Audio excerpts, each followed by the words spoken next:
Chers amis, ce matin, je fais cette vidéo pour m'adresser spécialement au peuple malien par rapport à l'actualité de ce jour. Quand je dis l'actualité de ce jour, bon, l'actualité en ce moment où il y a eu le conflit entre Choguel Maïga et le président Assimi Goïta. Donc, Choguel Maïga a été démis de ses fonctions et tout le gouvernement. Alors, partagez cette vidéo parce que il faudrait qu'on essaie d'alerter le peuple malien par rapport à tout ce qui se passe aujourd'hui.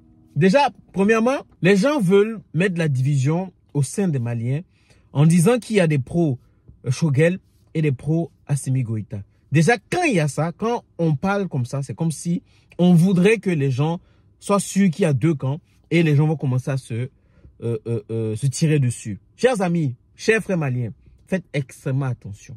Vous savez, est-ce que vous vous rappelez de l'histoire de comment ça s'est passé l'arrivée du président, du général Assimi Goïta au pouvoir? 2 coups d'État. Quand il a fait le premier coup d'État, il a remis le pouvoir à un ancien, c'est-à-dire un ancien qui est venu, c'est Ndao, qui a pris le pouvoir, mais finalement, qu'il a repris parce qu'il s'est rendu compte qu'il y a des choses qui tournaient pas bien. Donc, il a repris le pouvoir et il a nommé comme premier, c'est lui qui a nommé le premier ministre Choguel Maïga.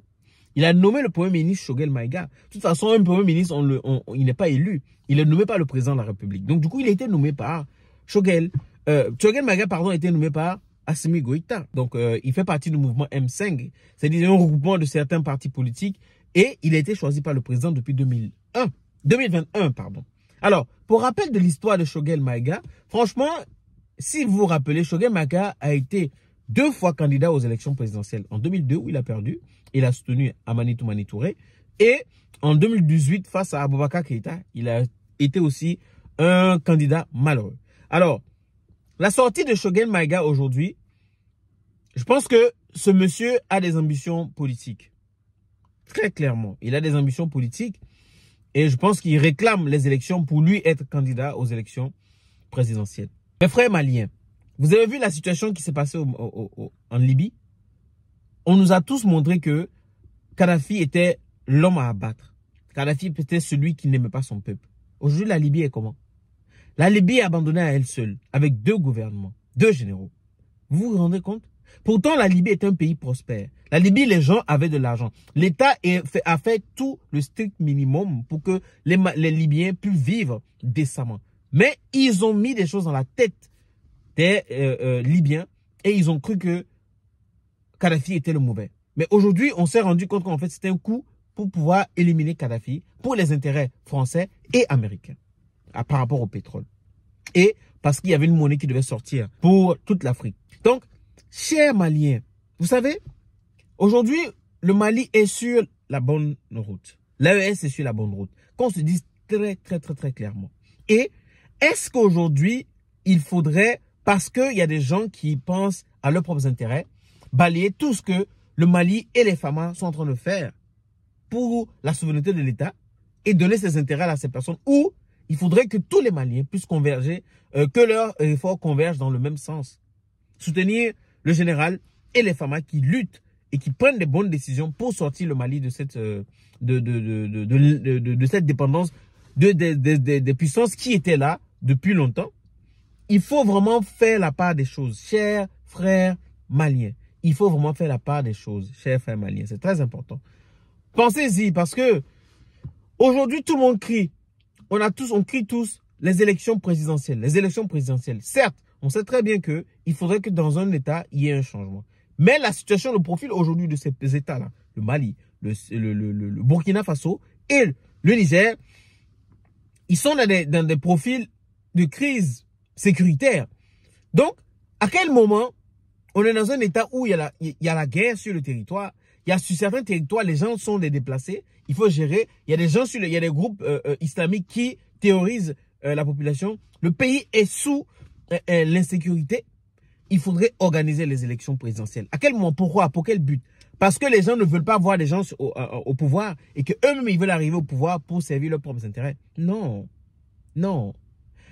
Aujourd'hui, le premier but, le premier objectif pour ces États-là, c'est d'avoir la sécurité, de reprendre le contrôle de tout le territoire, de tout l'ensemble du territoire de leur pays. Et ensuite, après cela, quand cet objectif est atteint, Maintenant, on peut penser aux élections présidentielles.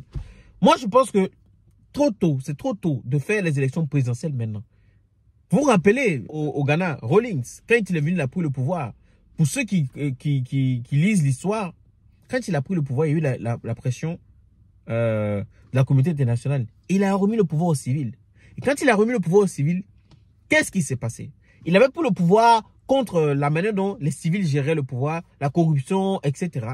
Il a remis, face à la pression, il a écouté la communauté internationale. Il a remis le pouvoir aux civils. Et celui qui est venu, il est revenu encore avec les mêmes manières de fonctionner. Et c'est là qu'il est revenu, il a repris le pouvoir. Il a fait 11 ans au pouvoir, 19 ans au total au pouvoir.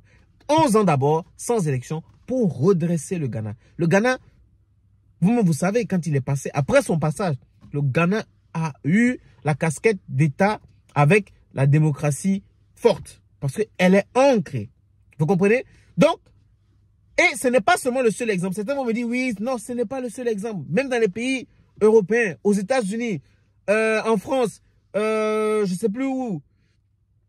Bref, mais voilà. Donc, ne vous pressez pas. Ne vous laissez pas berner. La démocratie et les élections, ce n'est pas...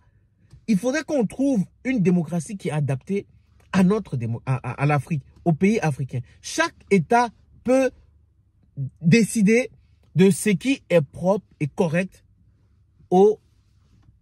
à son État ou à son peuple. C'est très important. Donc, moi, je vous dis, faites extrêmement attention. Les médias, ce sont les premiers diviseurs. L'info est la première source de division dans un État. Quand on veut déstabiliser un pays, il y a des gens qui sont formés pour ça. Il y a des gens qui sont les consultants pour la déstabilisation des États. Donc, faites extrêmement attention. Utilisez votre matière grise. Essayez de revoir l'histoire. Essayez de revoir d'où les choses ont commencé, d'où les choses ont pris le départ. Et prenez votre décision. Soutenez le Mali. Soutenez Assimi Goïta. Soutenez les FAMA. Parce que ce qu'ils ont fait, moi je le répète toujours, vous pouvez être d'accord ou pas avec moi. Le temps qu'ils ont passé au pouvoir, le Mali aujourd'hui, face aux autres pays, ils réfléchissent avant d'agir face à l'État malien. Parce qu'aujourd'hui, ils sont dans la politique de réciprocité. Et ça, c'est très important. Il faut montrer que les intérêts aussi, on veut nos propres intérêts. Et c'est comme ça. Il faut avoir le bras de fer. Et c'est comme ça.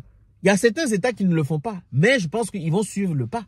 Parce que la population, la jeunesse est en train de regarder ce que les voisins sont en train de faire. Donc, ils feront la même chose. OK? Et c'est très important. La jeunesse doit s'intéresser à la chose politique. Parce que si vous vous intéressez pas à la chose politique, on va faire les choses qui ne vous arrangent pas. Les choses sur lesquelles vous n'avez pas de décision. Pourtant, vous avez des décisions. OK? C'était moi. Partagez au maximum cette vidéo et on se dit à la prochaine.